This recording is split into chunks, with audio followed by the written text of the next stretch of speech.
नमस्कार साथियों एवं प्रिय माताएं बहनें, मैं अपने सभी साथियों को बताना चाहूंगा कि जो धर्म जन्म से एक को श्रेष्ठ और एक को नीच बताए वह धर्म नहीं, गुलाम बनाए रखने का एक षड्यंत्र है। और ऐसे षड्यंत्रों से आप सभी बचिए, क्योंकि ऐसे ही षड्यंत्र आज के दौर में हमारे भारत देश में चल रहे हैं। षड्यंत्र कैसे चल रहे हैं? भारतीय जनता पार्टी की सरकार में आप सभी देख रहे हैं कि मात्र जातिवाद के नाम पर वोट लेने का काम किया जाता है, धर्मवाद के नाम पर वोट लेने का काम किया जाता है। ऐसे कुछ काम जो है आज के दौर में हमारे भारत देश में चल रहे हैं। तो मैं अपने सभी साथियों से बोलना चाहूंगा कि अगर अपने बच्चों का भविष्य खतरे की तरफ नहीं ढकेलना चाहते हो तो आप सभी को आगे आना होगा, और आगे आने के साथ साथ में अन्याय और जुल्म के खिलाफ आवाज उठाने की जरूरत है।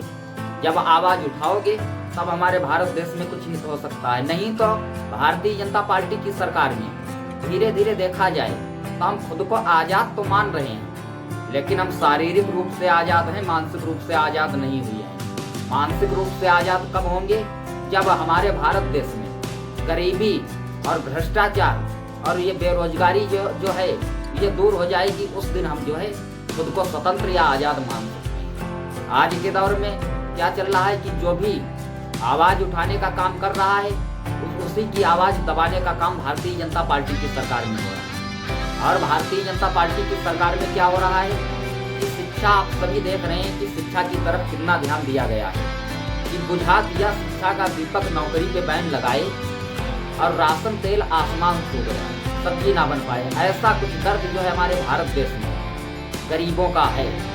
अब जिस दिन हमारे भारत देश में गरीबी को लेकर के या बेरोजगारी को लेकर के चर्चा होने लगी या बात होने लगी और इस पर जो है ध्यान दिया जाने लगा, उसी दिन हमारा भारत देश अभी तो रसातल की तरफ बढ़ रहा है, वही भारत देश हमारा जो है आगे की तरफ बढ़ेगा या कुछ जो है उन्नत कर सकता है। लेकिन हमारा भारत देश उन्नत नहीं कर रहा है। हमारे भारत देश में अगर देखा जाए तो बेरोजगारी इतनी ज्यादा है कि हमारे देश में युवा जो है वो बेरोजगार हो रहे हैं। ऐसा कुछ जो है दौर आज के टाइम में चल रहा है। और महंगे स्कूल और महंगे कोचिंग सेंटर साफ बताते हैं कि गरीबों के लिए शिक्षा के दरवाजे बंद हैं। ऐसा कुछ आप सभी ने देखा। तो मैं अपने सभी साथियों से बोलना चाहूँगा कि आप सभी अगर ऐसे ही ध्यान नहीं दिया तो आने वाले समय में क्या होगा कि नौकर बनकर होगा द्वारे पे समय बिताना, और अगर आँख न खोली तो लुट जाएगा। आप सभी ने अगर टाइम पर ध्यान नहीं दिया तो जो ये खजाना है ये हमारा लुटने में ज़्यादा टाइम नहीं लगेगा।